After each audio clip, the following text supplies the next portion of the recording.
Agora a gente fala sobre a guerra no Oriente Médio. Seguem travadas as negociações por um acordo de cessar-fogo entre Israel e Hamas. Mas mediadores continuam no Egito em busca de uma solução sobre esse cenário. A gente conversa agora com a Helena Xeren, especialista em geopolítica de Oriente Médio e também de relações internacionais. Tudo bem, Helena? Como sempre, muito obrigado pela sua atenção, pela sua gentileza. Bem-vinda.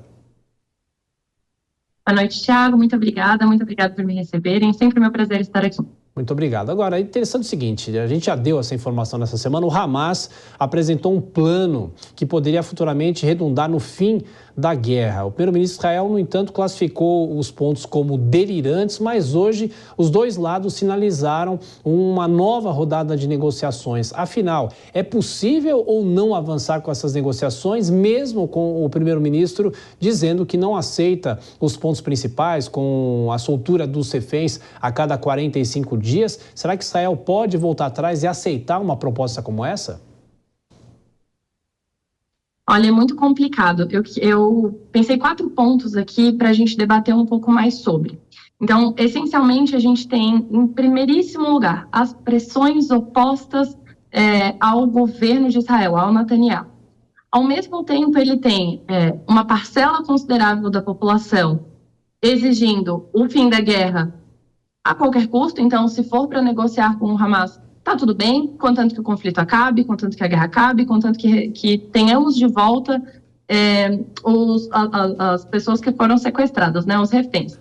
Lembrando que dentro desse universo de reféns, a gente também fala sobre, e aqui para os dois lados, tanto para o lado do Hamas quanto para o lado de Israel, a gente tem um número considerável de reféns, que ainda são corpos. Então, devolver corpos para as famílias. Então, a gente começa a ter elementos emocionais, elementos muito pesados. E nisso, a partir dessa confluência desses fatores mais pesados, a gente tem o outro extremo da população. Esse outro extremo, esse outro grupo fala, não é assim, custe o que custar. Essa guerra só vai acabar quando o Hamas for completamente destruído. Então, a menos que a gente acabe completamente com o Hamas, eu não quero saber. Então, veja, a gente tem essas pressões opostas ao governo da Netanyahu, lembrando que, eu gosto sempre de frisar isso aqui, o governo Netanyahu, ele já está em instabilidade política, não é de hoje, não é de logo antes da guerra, é lá de 2020 e poucos. Então, ele cuida muito com as forças políticas que lhe agradam ou desagradam. Temos aqui o nosso primeiro ponto. Um segundo ponto, a gente tem também a visão de governo do maior aliado israelense fora da região, que são os Estados Unidos. Os Estados Unidos, liderados pelo governo do Joe Biden, ele carrega uma visão diferente e um pouco mais diplomática. Então, ele carrega um pouco mais aquela visão da população israelense que fala, calma, veja bem, vamos conversar um pouco mais sobre. Não estou defendendo o Hamas, não estou defendendo a população palestina, falando que eles, não sei, merecem algum tipo de agrado ou algo nesse sentido, mas vamos com um pouco mais de calma. Inclusive, o Antony Blinken acabou de sair, acho que foi hoje de tarde ou de manhã, já me perdi um pouquinho, acabou de sair de lá das negociações onde ele estava sentado à mesa diretamente. Então, o secretário de Estado estadunidense estar diretamente na mesa de negociação é algo muito pesado. Então, isso indica esse ponto estadunidense de, não, eu realmente estou interessado em resolver esse conflito. Agora, nosso terceiro ponto é a multiplicidade... Opa, desculpa, Thiago. Não, pode acrescentar, por favor. O nosso terceiro ponto é sobre a multiplicidade de atores envolvidos em ambos os lados, para além de só Hamas e para além de só Israel. A gente tem que lembrar que aqui, junto com Hamas, a gente tem toda a aliança que o Irã forjou na região. Então, perceba que a gente começa a tratar já de atores regionais, é algo muito maior.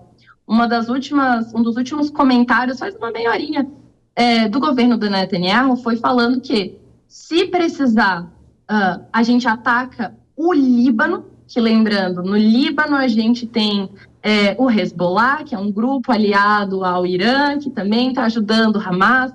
Então, isso começa a tomar proporções muito difíceis de dizer, claro, resolve assim, resolve assado, porque a gente tem uma multiplicidade de atores enorme.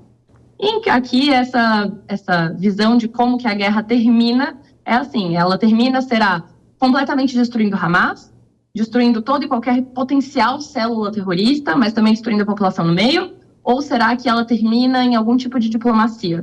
Aqui a gente está lidando com a paz armada, é algo muito complexo.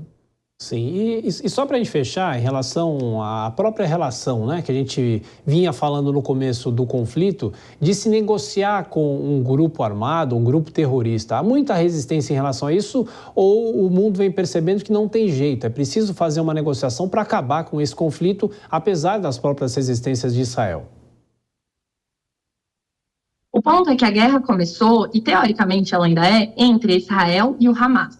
Mas a essas alturas do campeonato, a gente já perdeu tantas vidas civis, tanto do lado israelense quanto do lado da população palestina, que às vezes não tem nada a ver com o Hamas, apesar de também estar atacando o Hamas, como por consequência, que, olha, ou a gente resolve isso na diplomacia, ou muito mais vidas civis vão ser perdidas desnecessariamente. Então, a gente segue por esse ponto um pouco mais diplomático em se tratando de política internacional. Helena Scheren, especialista em geopolítica do Oriente Médio e mestre em relações internacionais. Muito obrigado sempre pela sua gentileza. Bom descanso. Até a próxima. Obrigada, Thiago. Muito boa noite para vocês. Boa noite.